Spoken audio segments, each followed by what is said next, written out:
Esteemed audience knows that I will never make you sit through me blundering through your biography when you're right here. And you can do a better job of it. So if you would give esteemed audience an overview of your background, and we'll go from there. Okay, well, yes, so I am a literary agent of authors and illustrators of children's books. I tend to specialize more in picture books and middle grade, not so much YA. I started out selling foreign language rights at Walker Books in London. That was my first publishing job. And then I did that for about 6 or 7 years. And then eventually I became an editor. I moved home to Atlanta and I worked for Peachtree Publishers, where I was an editor for about 4 years. And then I made the switch to becoming an agent in, it was 2016 when I became an agent. And that's what I've been doing ever since. So, were you a big reader as a child? When did you decide publishing is definitely where you wanted to focus? Yeah, I was always a big reader as a kid. I definitely read, especially a lot of really sort of series fiction kind of stuff for kids, like very sort of Babysitter's Club, Sweet Valley Twins kind of stuff. I read tons of that when I was a kid. And so I always enjoyed reading. I didn't really know that I wanted to have a career in publishing until I was a lot older. And I had an old family friend who worked in publishing in the UK. And so it sort of was something in my mind that I knew someone could do, but it wasn't until I think I was in my mid to late 20s when I thought, hey, maybe this is something that I would like to try out. And so, yes, I'm not somebody who had that linear career where you just know from the time that you're young that that's what you want to do, but I kind of had a curving route into it. I know you've done some writing. Did you ever think about being a fiction writer?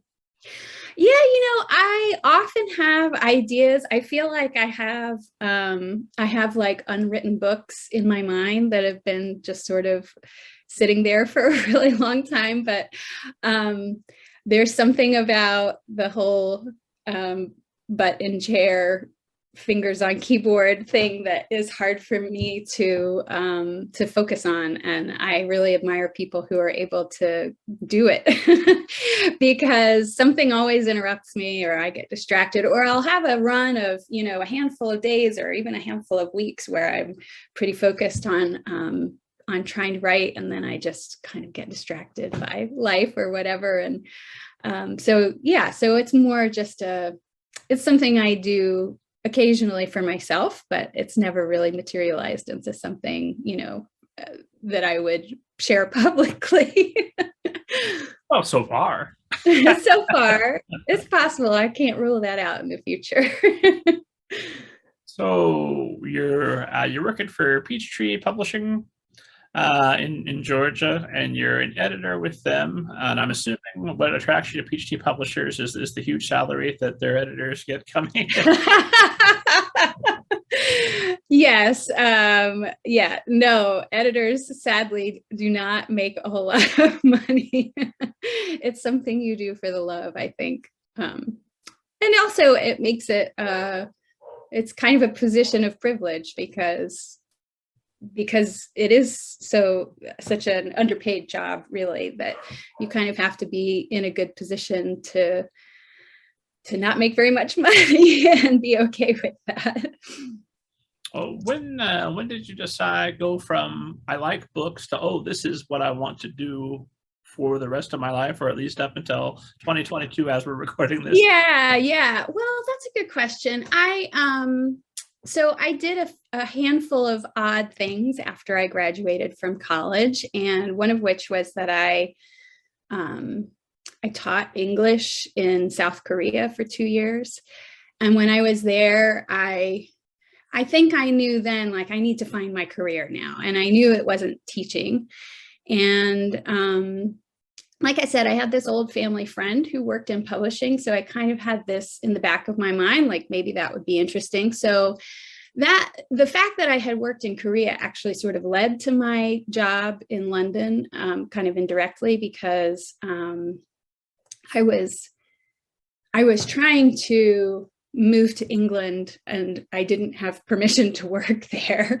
And so I had this sort of visa issue that I was also trying to solve at the same time. And so I wanted to get into publishing, but I also wanted to live in this country and figure out how to do that. And so because I had a background, or because I had just come from Korea and I had a little bit of Korean language skill and obviously this international experience, I started targeting foreign rights jobs because, you know, a lot of those foreign rights departments work quite closely with publishers in foreign countries, including in Korea and other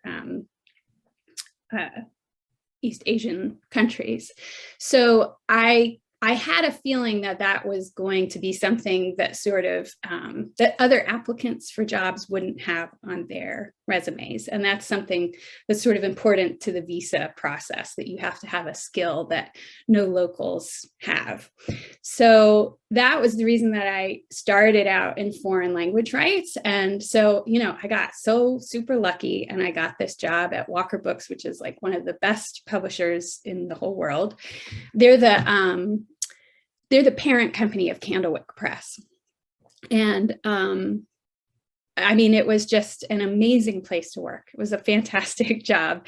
And my job was to go to Frankfurt and Bologna every year and to plan trips to places like Spain or Greece, or, you know, to go visit publishers and get to know them.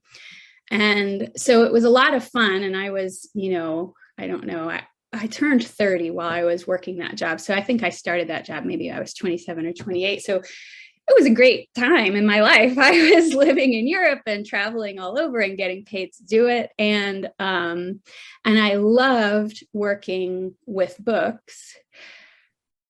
And then there was an experience that I had there. And it was kind of a convoluted reason that I ended up being the person to do this. But you know, one of the artists that Walker Books worked with for many, many years is Helen Oxenbury.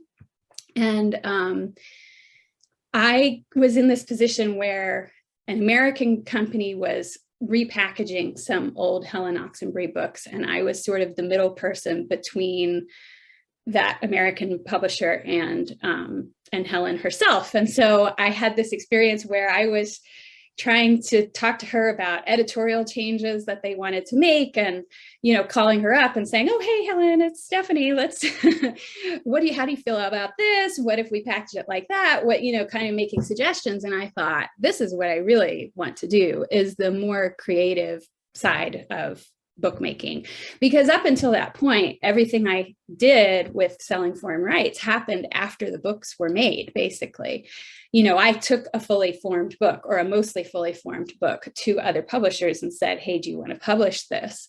But that experience with Helen Oxenbury was like very much in the formative stages of taking this project in this direction or that direction, or helping, you know, kind of smooth things over between her and the others and the American company, you know, being that sort of negotiator, I guess, in the middle. And that was an experience where I really knew then that I wanted to start being involved in the making of the books.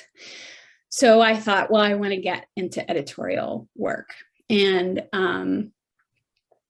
because of my visa situation, I was sort of tied to doing the job that I did at Walker for a particular period of time.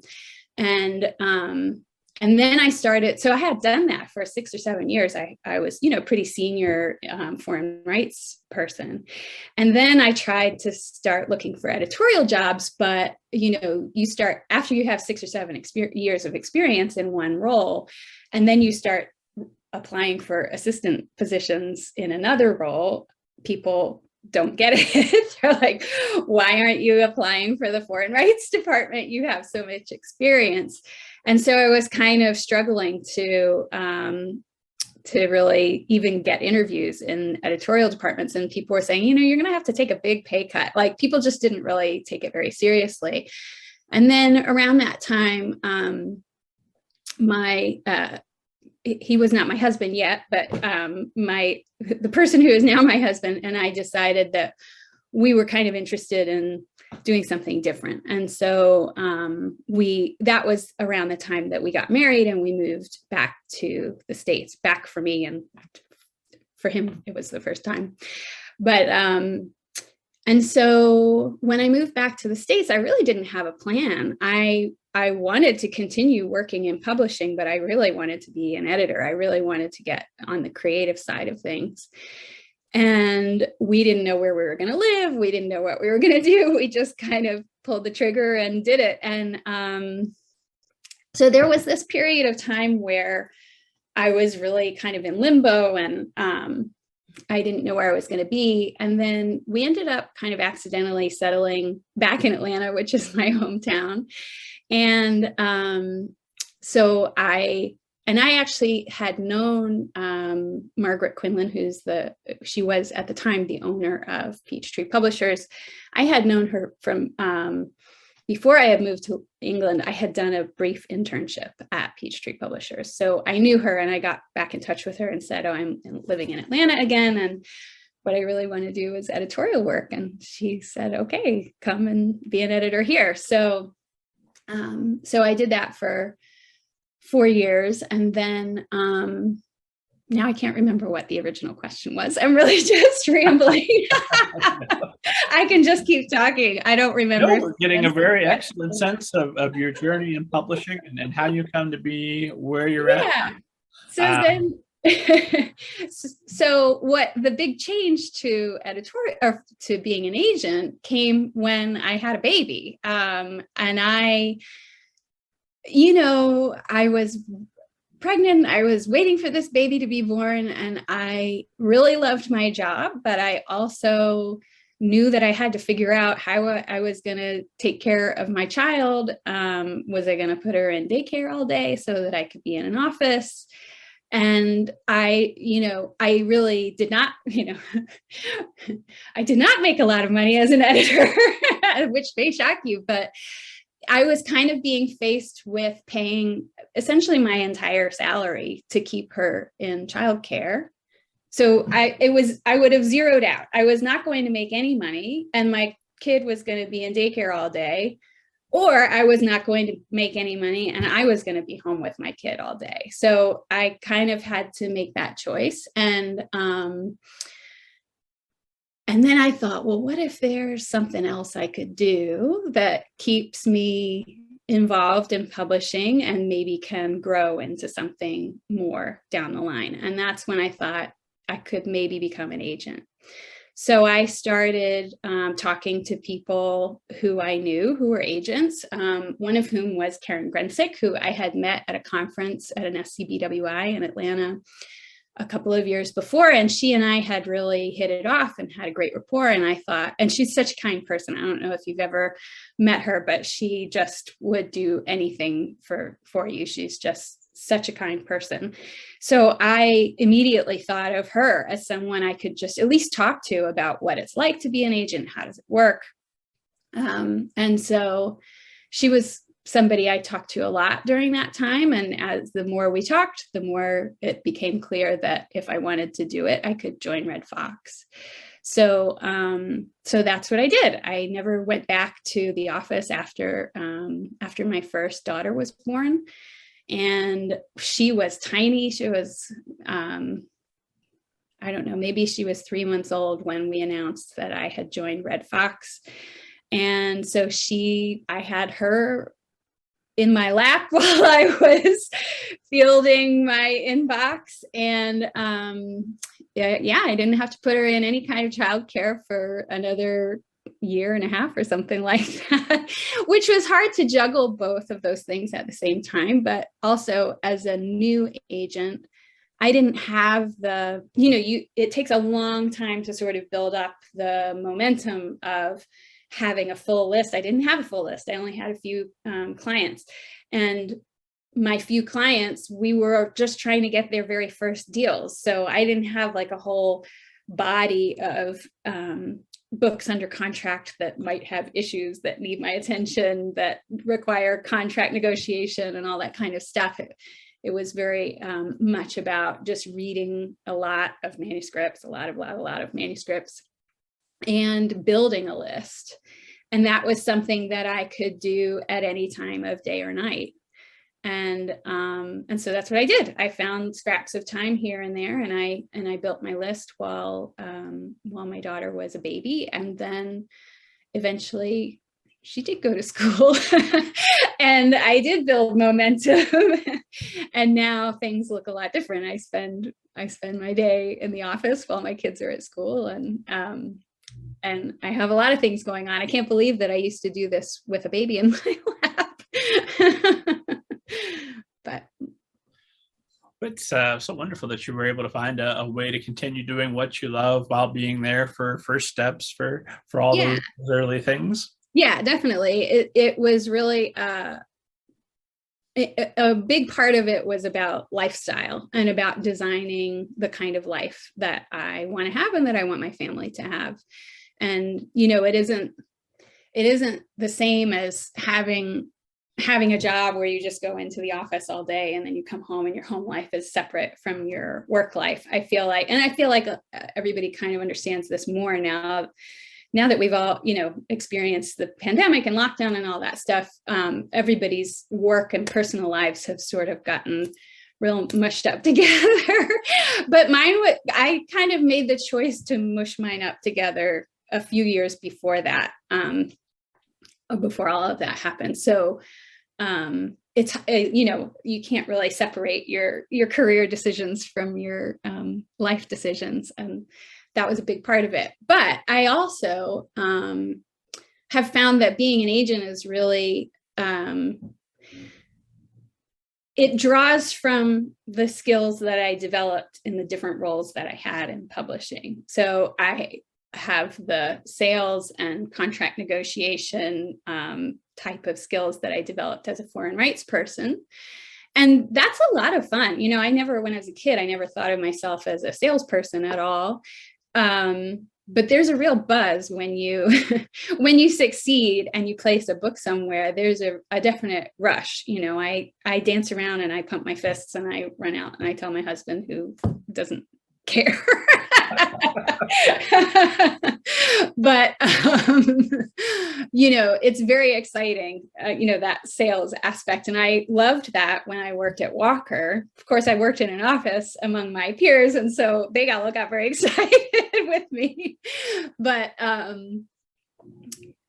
I also, like I said, I wanted that creative input as well. And as an agent, I am able to have a lot of creative input if I want to, and if it's helpful for me to do so. That was a little bit of a learning curve to try and figure out how much creative input is useful and how much is a waste of time, you know.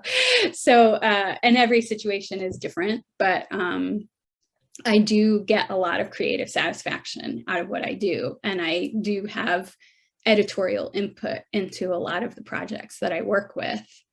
And so I kind of get to do everything. And I get to do it on my terms, which is great.